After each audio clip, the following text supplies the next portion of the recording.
శ్రీమాత్రే నమః.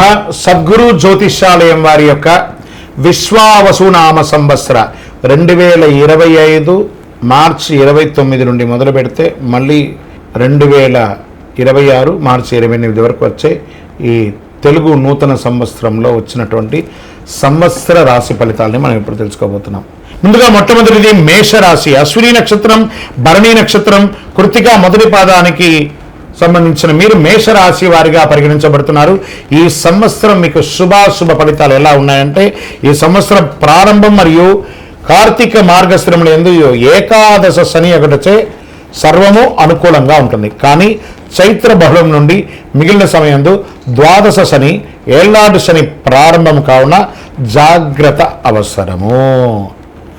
ఆరోగ్య లోపములు, బంధువైర్యములు, గృహ విచ్ఛిద్రములు అయ్యే అవకాశాలు ఉన్నాయి. వృధా వ్యయములు కలుగుతుంది. వ్యవసాయంలో చిన్న చిన్న నష్టాలు కలిగే అవకాశాలు ఉన్నాయి. మానసిక అశాంతి ఎక్కువగా ఉంటుంది. అనవసరపు వాదనలు ఎక్కువ చేసే అవకాశాలు బాగా కనబడుతున్నాయి. సంవత్సర ప్రారంభం నుండి వైశాఖ బహుళం వరకు ద్వితీయ గురువు అగుటచే ధన సంపాదన, సుఖము, కీర్తి ప్రతిష్టలు, అన్ని సమాజంలో గౌరవము, సమాజంలో ఉన్నత పదవి ఉన్న వారితో కలవడము ఇవన్నీ జరుగుతుంది గురువు వల్ల. శుభమూలక ధన వ్యయం, ఇంట్లో వివాహాది, గృహప్రవేశాది వాటి కోసం లేదా పిల్లల యొక్క విద్య కోసం ఖర్చు పెట్టే శుభమూలకంగా ధన వ్యయం అయ్యే అవకాశాలు ఉన్నాయి. సంతోషం బాగా కలుగుతుంది.